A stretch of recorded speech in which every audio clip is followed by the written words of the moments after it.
Assalamualaikum warahmatullahi wabarakatuh. Perkenalkan, nama saya Lugito Resi Saputro dari kelas PSH NIM 40219231. Di sini saya akan meresum pertemuan yang sudah saya lakukan selama perkuliahan Wira Usaha Dagang Syariah.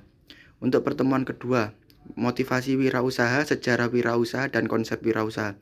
Motivasi wirausaha menurut Liwong dan Krunger dapat disimpulkan bahwa motivasi wirausaha adalah segala bentuk apa saja yang datang dari diri seseorang, baik dari niat ataupun keinginan akan inginnya melakukan kegiatan berwirausaha yang berupa perwujudan proses pendiri usaha yang akan dilakukan dalam waktu atau jangka panjang ke depan dengan memahami proses pendirian usaha baru yang tepat.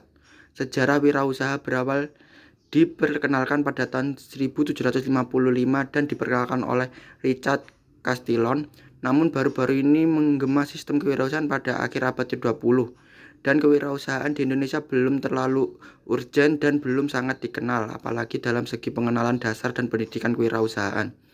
Istilah kewirausahaan ini berasal dari kata entrepreneur bahasa Prancis yang diterjemahkan dalam bahasa Inggris yang artinya between taker atau go between. Dari abad-abad, istilah konsep entrepreneur banyak diartikan, diantaranya kegiatan menanggung resiko untuk rugi atau guna untuk memperoleh keuntungan. Konsep kewirausahaan yang meliputi agility, endurance, acceleration, flexibility, dan strength. Untuk pertemuan ketiga, profil wirausaha sukses, faktor-faktor yang mendorong berwirausaha, strategi agar menjadi wirausaha sukses. Profil wirausaha sukses yaitu pandangan terhadap seseorang pebisnis yang menjalankan berbagai jenis bisnis yang dilakukannya di banyak bidang dan sektor secara bersamaan. Faktor pendorong berwirausaha. Menurut Carol Nur, proses inovasi, kedua proses pemicu, ketiga proses pelaksanaan, keempat proses pertumbuhan. Strategi agar menjadi wirausaha sukses: managerial skill, conceptual skill, human skill, decision making skill, and time managerial skill. Strategi wirausaha berada di pasar pertama dengan produk jasa yang baru, memposisikan produk pada peluang pasar yang tidak terlayani untuk menguji ketertarikan konsumen, memfokuskan barang bisa bertahan pada relung pasar kecil, merubah karakteristik produk pasar industri pada basis inovasi.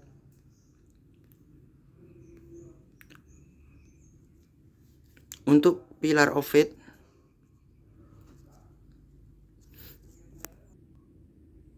kinerja usaha disimpulkan dari pendapatan Rival 2013 dan Moheriono 2012. Kinerja usaha merupakan segala tindak aktivitas dari suatu organisasi untuk melihat perkembangan tingkat pencapaian kinerja seluruh aspek dalam kinerja usaha, apakah telah sukses terlaksana sesuai visi dan misi organisasi perusahaan. Faktor-faktor yang mempengaruhi kinerja usaha: 1. Faktor internal, aspek sumber daya manusia, aspek keuangan, aspek teknik produksi atau operasional. 4. Aspek pemasaran. Untuk faktor eksternal ada aspek kebijakan pemerintah, aspek sosial budaya dan ekonomi. 3. Aspek peranan lembaga terkait. Karakteristik pribadi seorang pemimpin bidang usaha dagang.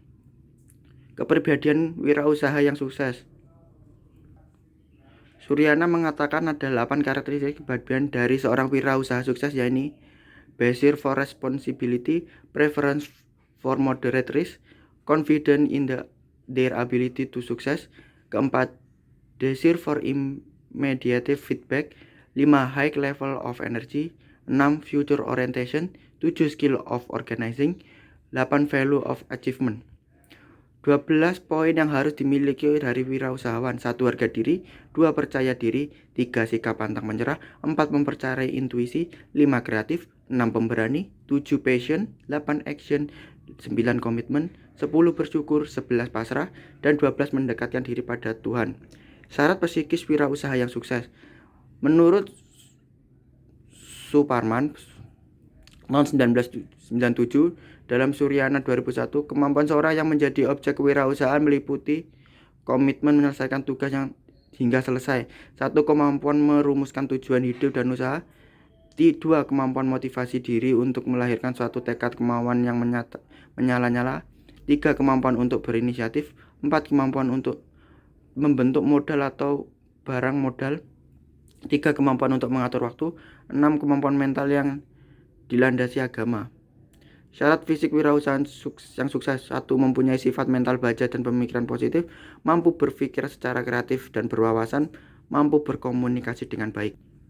Sumber ide usaha di bidang dagang. Ide usaha merupakan gagasan atau sebuah pemikiran yang baru untuk menciptakan suatu produk atau jasa yang belum pernah ada untuk mencapai potensi peluang usaha sebagai pemenuhan sumber kebutuhan diri sekaligus untuk pemberdayaan memanfaatkan SDA dan SDM di sekitar kita.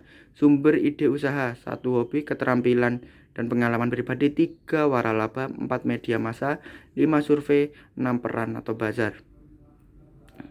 Isu terkait sumber ide usaha di bidang dagang terletak pada jajaran sekunder utama perusahaan besar maupun kecil terkait pada analisis SWOT yang relevan bagi perusahaan kecil maupun perusahaan besar untuk mengamati isu sumber ide di bidang usaha dagang perindustrian.